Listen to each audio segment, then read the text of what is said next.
E estamos quase encerrando o nosso estudo Lições de Éfeso, uma igreja caída. Estamos de volta agora no livro de Apocalipse. E eu gostaria que você visse comigo o que o Senhor fala até no primeiro capítulo, que se torna base para a gente lembrar, onde o Senhor começou a ministrar quais são as bases para essa igreja, por que ele está falando as coisas que ele está falando. O que foi estabelecido para ele então cobrar nessa carta profética que ele envia para a igreja em Éfeso.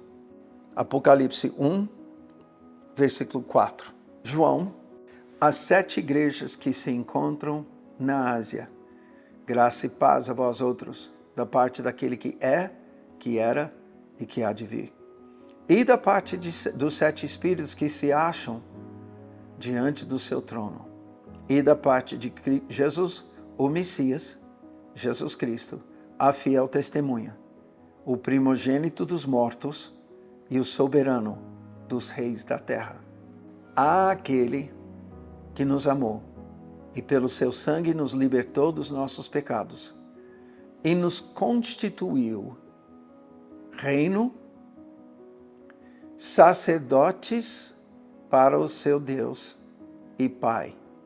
A Ele a glória e o domínio pelos séculos dos séculos. Amém.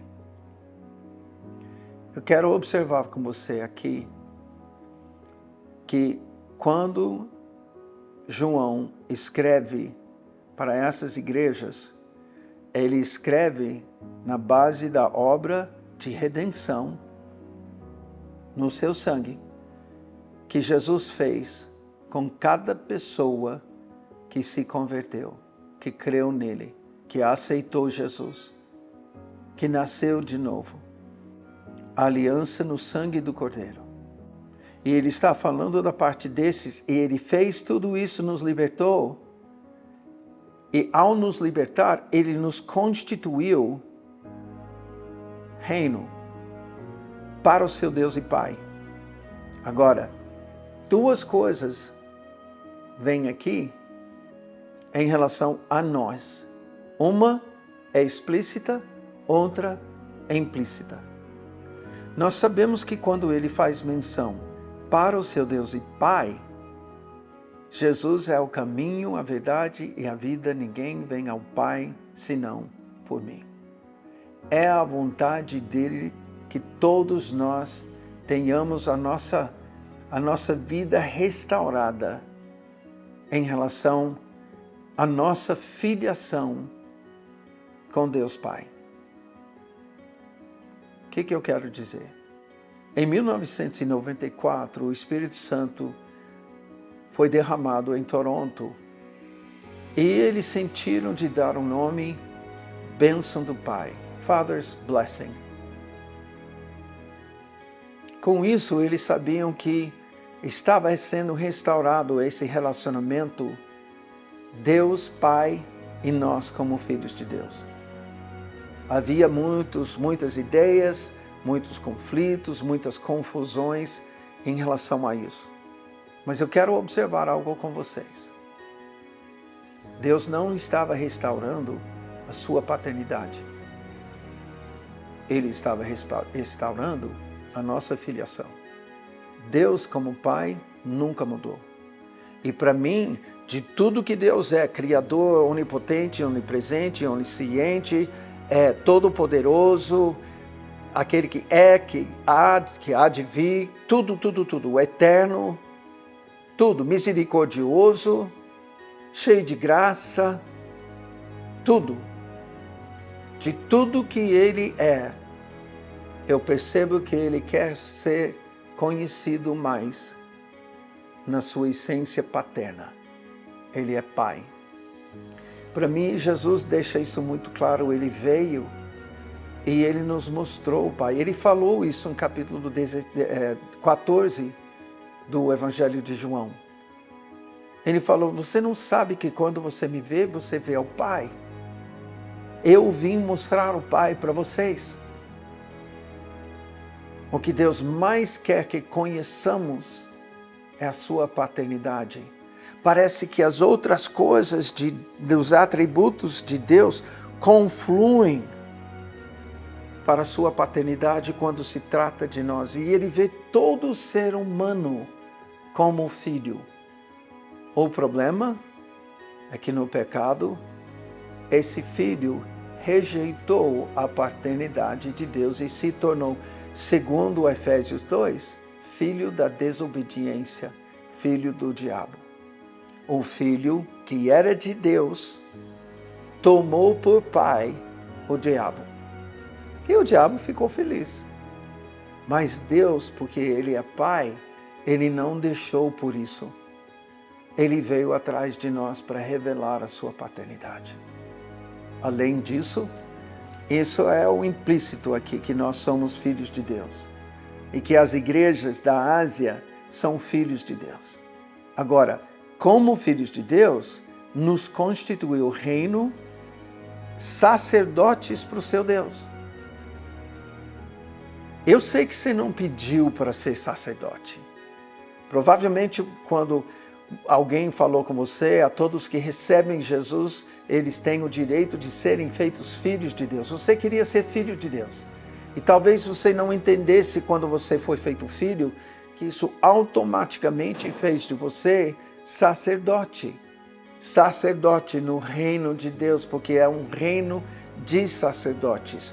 O movimento do reino, a expressão do reino, depende dos filhos de Deus exercerem as suas funções sacerdotais na terra. Eu entendo nosso sacerdócio vertical, adorar, interceder e profetizar, que Deus tem chamado a igreja desde 1999, 2000, a fazer turnos de adoração, intercessão e profecia, segundo a direção do Espírito Santo.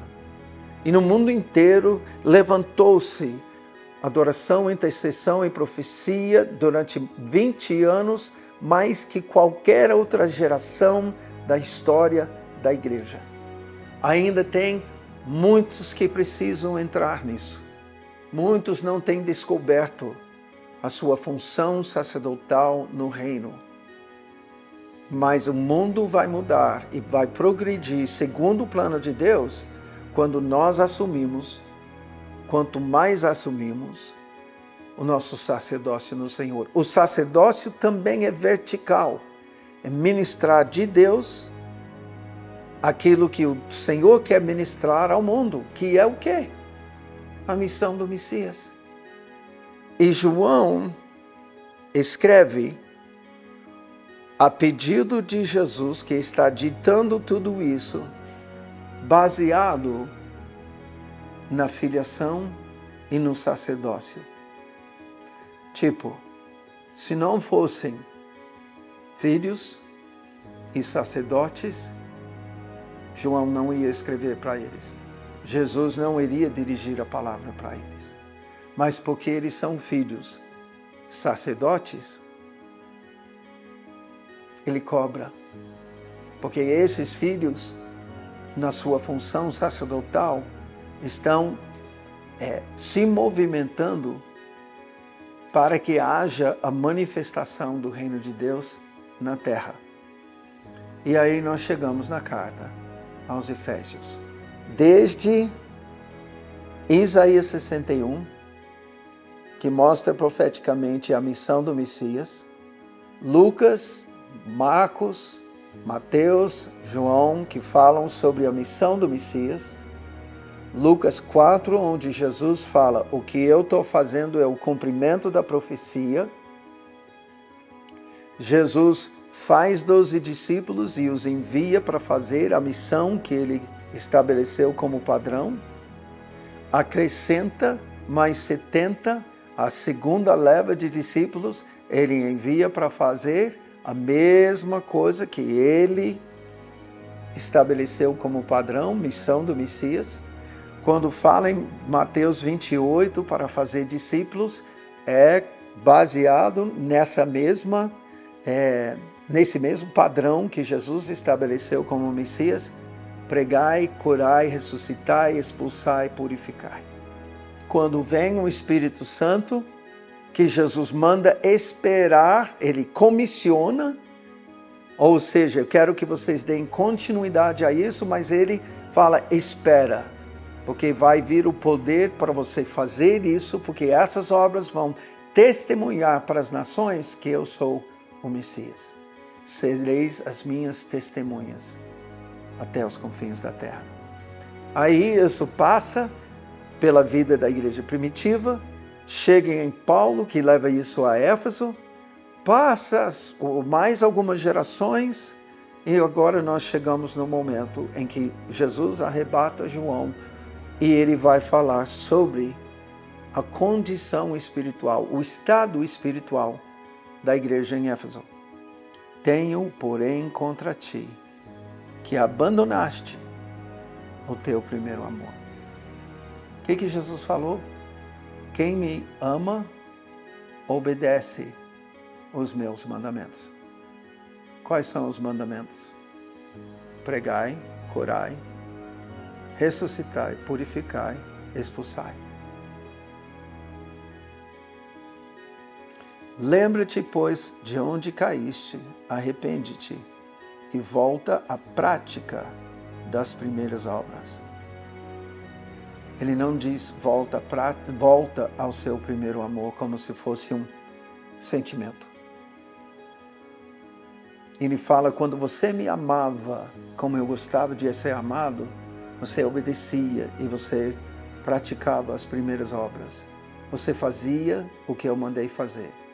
E ele fala, se você não se arrepender e voltar, venho a ti e moverei do seu lugar o teu candeeiro, caso não te arrependas. É tão sério isso para Jesus, que ele fala, se você não der continuidade à missão para a qual eu te comissionei, eu vou remover a minha presença. O que Jesus falou quando ele disse para os discípulos, fazerem discípulos, e eis, estou convosco até a consumação do século. Ou seja, se você fizer isso, cumprir as minhas ordens, eu estarei com vocês. E nisso eu quero trazer no próximo vídeo um apelo do Espírito Santo para a nossa geração.